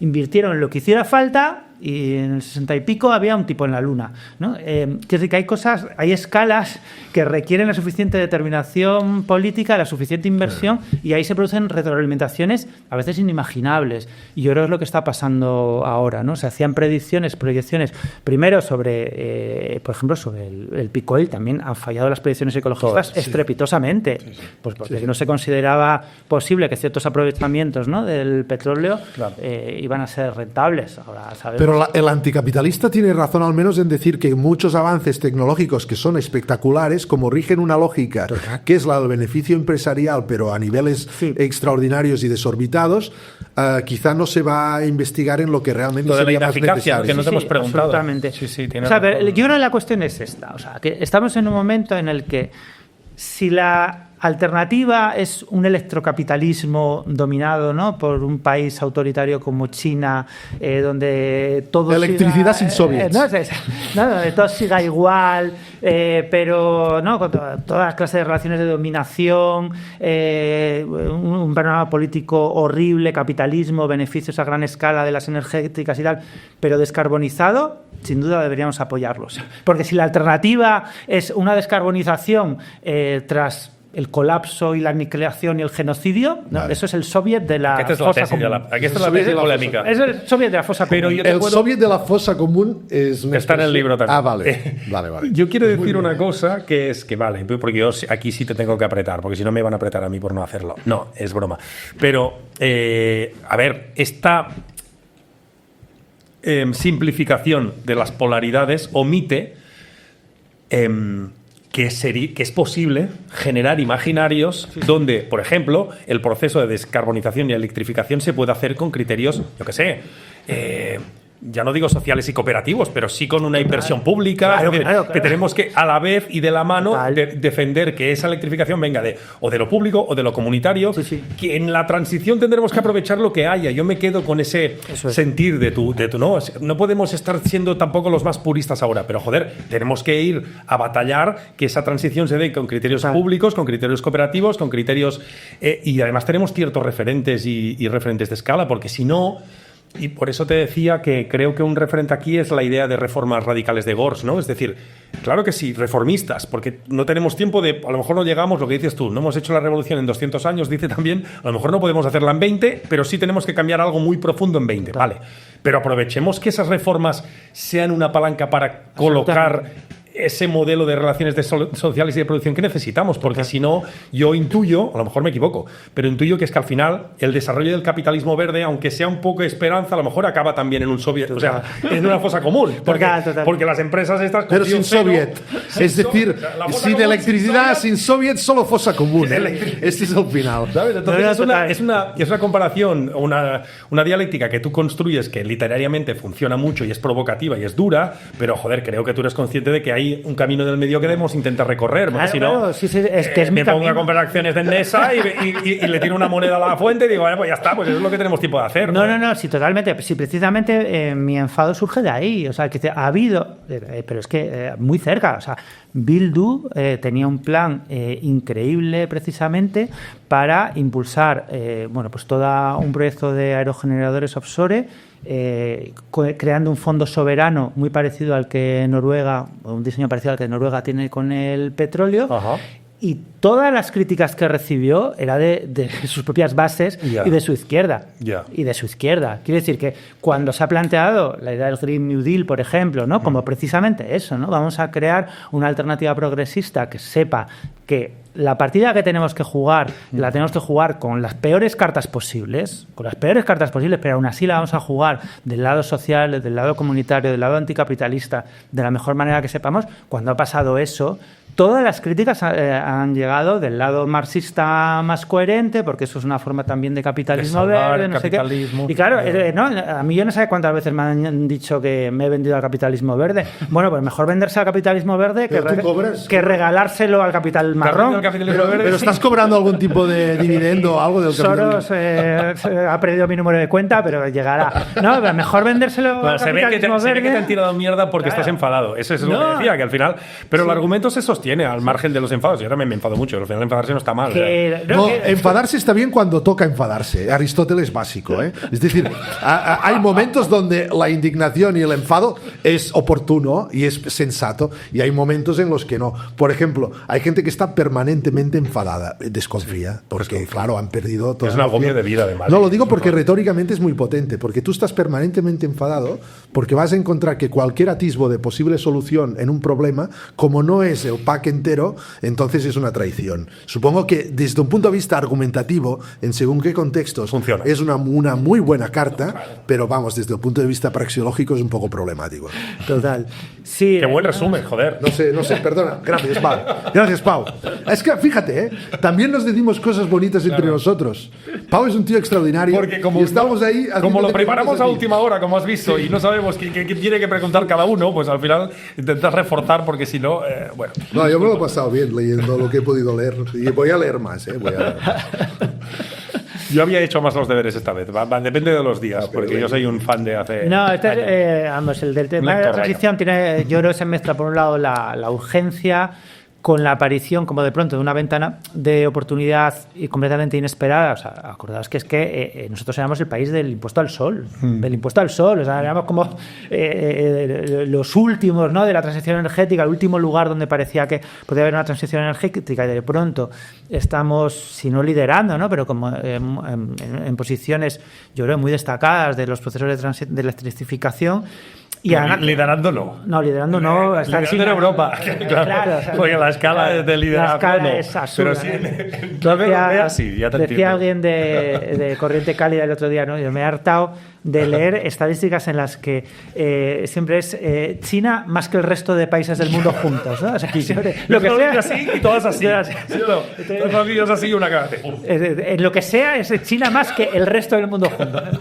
Pero sí es verdad que ha habido un cambio, yo creo, muy importante, que además abre, pues eso, lo que tú decías, ¿no? Pues un escenario de oportunidades económicas que no me cabe duda de que Endesa va a intentar llevar al campo del extractivismo, de la financiarización, de la explotación y de vender el país al mejor postor, no me cabe la menor duda, pero que eso abre también posibilidades, pues yo no diría de nacionalización, porque eso a día de hoy lamentablemente es ciencia ficción, pero sí de tratar de intervenir de una manera constructiva y francamente creo que oponerte por sistema, Ya no digo a los aerogeneradores, a los parques de baterías. Es que está habiendo movimientos y alianzas, yo creo, muy jodidas entre el ecologismo y el puro magufismo de extrema derecha, con los parques de baterías diciendo que crean ondas electromagnéticas de no sé qué chorradas. O sea, un parque de baterías es como esto de grande, ¿no? Y se están pretendiendo instalar al lado de polígonos industriales por los que nadie protesta, y ha habido una oposición enorme ya en Asturias y se está generando en otros lugares.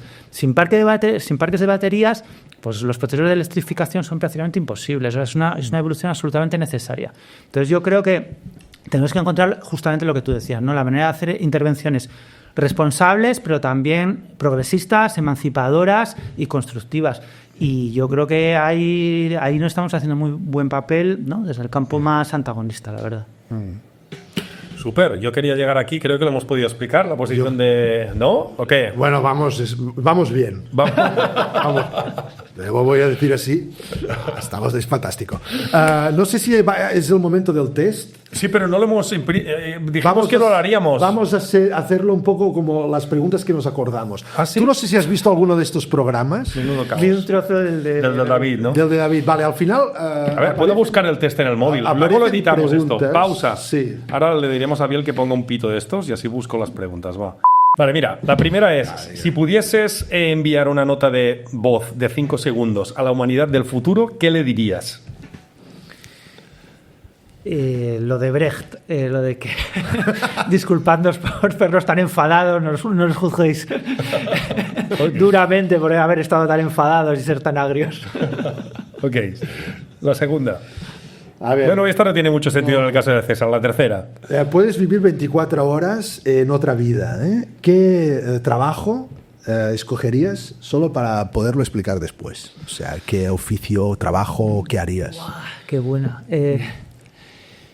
Bueno, seguramente algo relacionado con el deporte. O sea, si pudiese ser 24 horas deportista de élite... ¿En algún deporte en particular? Pero eres escalador, ¿no? Sí, pero muy malo. Y no me gusta mucho el deporte y hago muchos deportes, todos mal.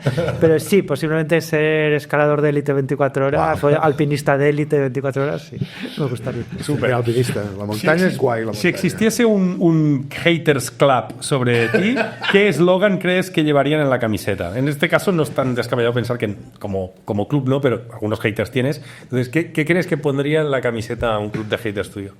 Sí, bueno, yo qué sé, No creo que tenga demasiados haters. Sí, me han llamado mucho, ¿no? Reformista es como el más habitual, yo creo lo que más he leído. Sí, posiblemente eso es lo que más... Puto reformista, pondré la camiseta. Puto reformista, sí, puto reformista, yo creo que es lo más habitual.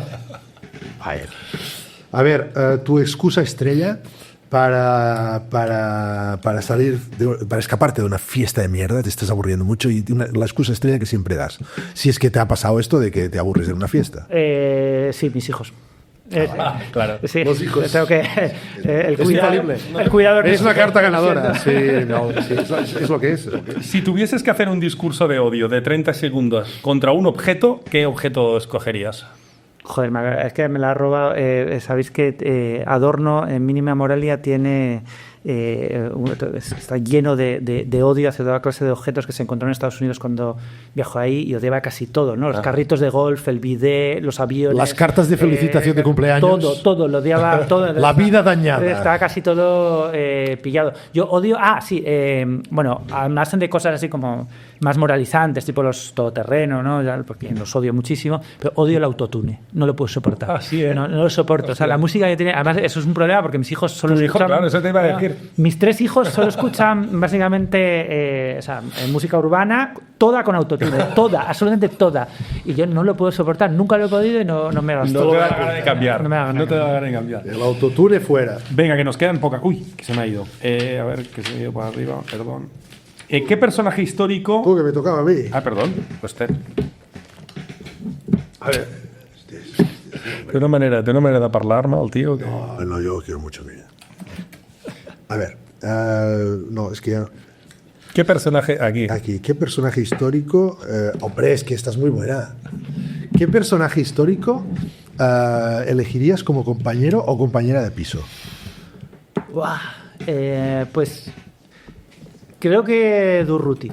Como sí, Busqueta. Sí. Pues tenéis una coincidencia con Busqueta, ¿eh? Porque era, Y por no un sé si lado, muchas como un tío ¿no? como bastante cuidador, tenía pinta de no ser ¿no? muy así desaseado en casa y tal. Al mismo tiempo era como bastante macarra, o sea que te podía sacar de un lío, y era bastante fiestero también, ¿no? Entonces yo creo que era como una buena combinación para convivir. Venga, la 9 y la 10 y lo dejamos. Sí, había algo de Durruti en tu libro de este. Sí. Sí, bueno, luego lo miraré, pero me suena esto, ¿eh? La 9. La 9 tú, perdón, por favor. Perdón. Sí. Dispones de un solo tuit anónimo que leerá todo el planeta. ¿Qué pones en el tuit? Hostias, un solo tuit anónimo que leerá todo el planeta. Hostia, qué difícil. Bueno, a mí me gusta mucho lo que tenía como lema en Twitter, que luego lo quité, ¿no? Que es como una inversión de la frase esa de Kant. Sí, yo me acuerdo, era muy divertida esa frase. Sí, sabéis lo de... Siempre juegas con estas mierdas, sí. Porque también con lo del optimismo de la voluntad y tal, una vez te leí que lo defendías al revés y dije... Sí, pues, Kant tiene esta frase que es como la ley moral dentro de mi corazón, el cielo estrellado sobre mi cabeza, ¿no? Y yo la ponía al revés, ¿no? Como la ley moral sobre mi cabeza, jodiéndome la ley moral, y cambio dentro de mi corazón lo que es el cielo estrellado, tornando por salir. Bueno, esto es la vida. Pues yo creo que eso es la vida, ¿no? Es la inversión. Kant lo presentó, pero dialécticamente mal. O sea, se tenía que poner del revés. Hostia, ¿Y la última? es la última. La última. A ver qué pasa con la esperanza, ¿eh? Si el cielo existiese o existiera, que a los cultivos nos los tenemos que saber los catalanes, ¿qué te agradaría sentir? Esto te lo digo en catalán. Adeu, di, quan tu arribessis al cel. ¿Qué te gustaría que Dios te dijera? No, lo ha entendido. Ostras, que es complicadísimo. O sea, te has pasado el juego. ¿Qué imaginas? Sí. Joder, pues ¿Qué te gustaría que te dijera? que te dijera. Cuando llegas ahí. A ver, porque has pasado la prueba de la entrevista, o sea que vas al cielo, seguramente, ¿no? Confiemos que sí. Confiamos. Sí, que no...